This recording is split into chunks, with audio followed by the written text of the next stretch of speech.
Hello Legacy Sabers, Marsh here. So today we're going to talk about how to solve radical equations. What you want to have on you today is your notes, a pen or a pencil, and then definitely a calculator so you can see where I'm getting some of these answers from. So what we're going to do is apply our knowledge of roots and radicals and exponents to solve equations. So, solving equations, what does it all involve? Well, ultimately, we're still just trying to get that stinking x variable alone, using some inverse operations. So adding and subtracting, multiplying, dividing. One thing in common though, square roots and squareds, cubes and cube roots, and then reciprocal fractions as well. And remember to check our work and our solutions as well. So, let's try a problem here. So I got the cube root of x minus 9 equals -1. So ultimately what I'm wanting to do is get the cube root of x alone. I need to separate that from everything else. So to accomplish that, I'm going to add 9 to both sides. So I'm going to get cube root of x equals 8. Now I have to undo the cube root, right?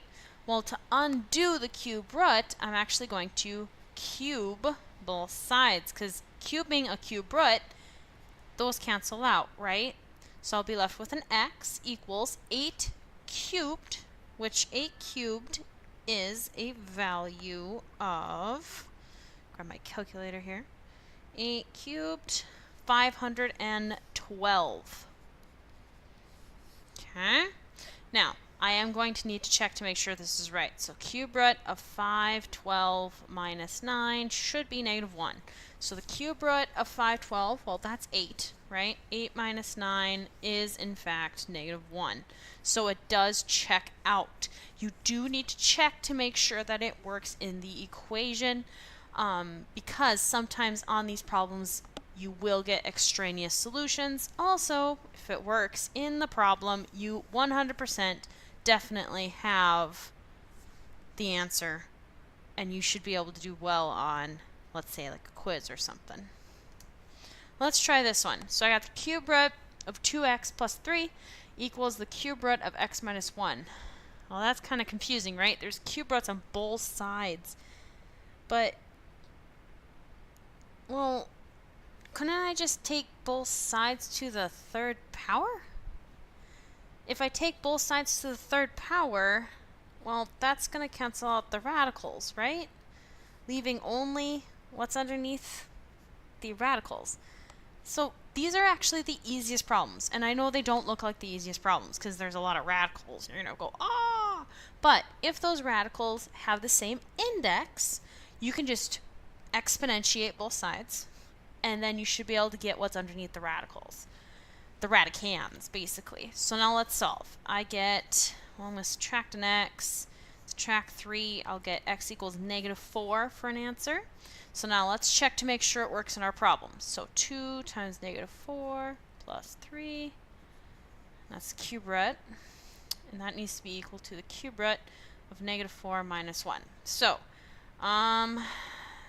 what is this? -8 plus 3, so that's cube root of -5. Which is a number, right? Cube root of -5. And then I got a cube root of -4 minus 1, also -5. So the cube root of -5 is equal to cube root of -5. 100% definitely the right answer. So I found my right answer there. Now, let's try another one. So I have x plus 1 equals the square root of 7x plus 15. Notice, this is different than this problem, because this one does not have a radical over here. So I am going to exponentiate this side, so I'm going to square. But if I square this side, I also have to square this side, right? Which means I have to square the entire side over there. So I got to square x plus 1 quantity squared, which, little side note, right? If I square this, that technically means I am doing x plus 1 times x plus 1. So I'm going to FOIL that out. 2x plus 1, right? That's what it would ultimately FOIL out to. And then the square and the square root are going to cancel each other out, and I'm left with 7x plus 15 on the right-hand side. I'm going to get everybody to the same side. I'm going to try to keep my x squared positive as well. So x squared minus 5x minus 14 is equal to 0. So now it looks like I got a factor. So guess and check here. Make it equal to 0. X squared, that would be an x and an x. And then I'm looking for two numbers that multiply to give me negative 14. I want a negative 5 when I add, so that's going to be negative 7 and a positive 2 probably will get me that. So I'll get x equals 7 and x equals negative 2. So now I do need to check to make sure these plug in correct. So 7 plus 1 is going to be 8. Square root of 49, 7 times 7, plus 15. So 49 plus 15, that's 64. So 8 equals, well, 8, right? Because the square root of 64 is 8. So that one works out. We're good there. Now worrying about this negative 2. Negative 2 minus 1, that's negative 1, equals the square root of, well, that would be negative 14, right? Plus 15 be 1. So negative 1 equals 1. Well, negative 1 does not equal 1. Never has it been. So, negative 2 does not work out. I'm going to tell you a secret.